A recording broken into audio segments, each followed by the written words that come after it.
भारत के fighter jet programme के लिए अब तक की सबसे ठोस और सबसे बड़ी खबर सामने आ रही है। ये कोई अफवाह नहीं है, कोई अटकलबाजी नहीं। भारत की सबसे बड़ी निजी कंपनी रिलायंस इंडस्ट्रीज और ब्रिटेन की दिग्गज रोल्स रॉयस ने आधिकारिक तौर पर हाथ मिला लिया है। मकसद बिल्कुल साफ है, भारत के 5th जनरेशन फाइटर जेट एमका के लिए स्वदेशी इंजन तैयार करना। लेकिन क्या आप जानते हैं कि ये सिर्फ एक साधारण बिजनेस डील नहीं है, ये भारत के डिफेंस सेक्टर के निजी क्षेत्र की अब तक की सबसे बड़ी एंट्री है। इस खबर ने न केवल दिल्ली के गलियारों में बल्कि पाकिस्तान के मीडिया हाउसों में भी खलबली मचा दी। हम किसी कल्पना की बात नहीं करते हैं, बल्कि उन आंकड़ों और तथ्यों को डिकोड करेंगे जो बताते हैं कि भारत अब दुनिया के उन 5 देशों में शामिल होने जा रहा है जिनके पास जेट इंजन बनाने की असली ताकत है। अब सबसे पहले सच्चाई समझिए, अभी रिलायंस को कोई अंतिम सरकारी ठेका नहीं मिला। दोनों कंपनियों ने स्ट्रेटेजिक इंटेंट टू पार्टनर यानी कि रणनीतिक साझेदारी की औपचारिक मंशा जाहिर की है। ये एक कानूनी और तकनीकी रोड मैप है।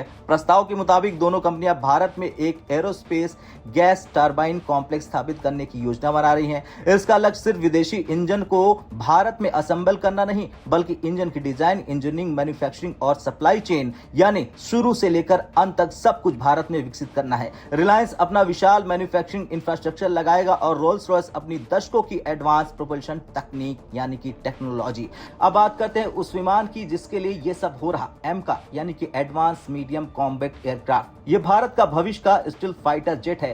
तथ्य ये है कि एमका के शुरुआती वर्जन MK1 में अमेरिकी कंपनी GE का F414 इंजन लगेगा, लेकिन भारत सरकार और वायुसेना का असली लक्ष्य है एमका MK2 जो पूरी तरह स्वदेशी और अधिक शक्तिशाली इंजन से लैस होगा।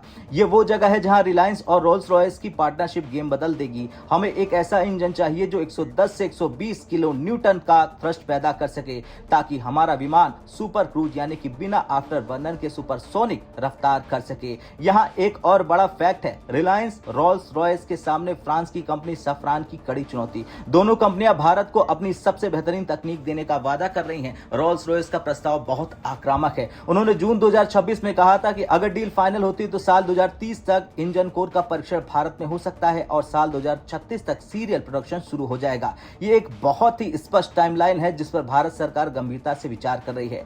अब इस डील की सबसे ज्यादा चर्चा पाकिस्तान में हो रही है। पाकिस्तानी मीडिया ने प्रमुखता से इसे रिपोर्ट किया। वजह बहुत सीधी है, पावर बैलेंस। पाकिस्तान के पास वर्तमान में ऐसा कोई इंजन या फिर फाइटर प्रोग्राम नहीं है जो एमका का मुकाबला कर सके। वे चीन के ऋण और तकनीक पर निर्भर है। अगर भारत अपना खुद का हाई थ्रस्ट इंजन बनाने में सफल हो गया तो युद्ध की स्थिति में भारत को किसी तीसरे देश जैसे कि अमेरिका या फिर फ्रांस की तरफ नहीं देखना पड़ेगा। ये स्ट्रेटेजिक ऑटोनॉमी पाकिस्तान के लिए सबसे बड़ा खतरा है। लेकिन यहाँ बड़ा सवाल ये है कि क्या भारत को पूरी टेक्नोलॉजी मिल जाएगी। देखिए, रोल्स रॉयस ने फरवरी 2026 में ही भारत को कोर डेवलपमेंट और टेक्नोलॉजी ट्रांसफर की पेशकश की थी। हालांकि 100% टेक्नोलॉजी ट्रांसफर एक जटिल कानूनी प्रक्रिया है। रिलायंस के साथ होने वाली इस डील में अभी कई बारीक शर्तें तय होनी बाकी हैं, लेकिन ये पक्का है कि इस साझेदारी का लक्ष्य भारत को इंजन एक्सपोर्टर बनाना है, न कि सिर्फ एक खरीदार। खैर, कुल मिलाकर रिलायंस और रोल्स रॉयस की ये खबर कोई अफवाही महल नहीं है, न ही कोई हवाई महल। ये भारत की रक्षा नीति में आने वाले उस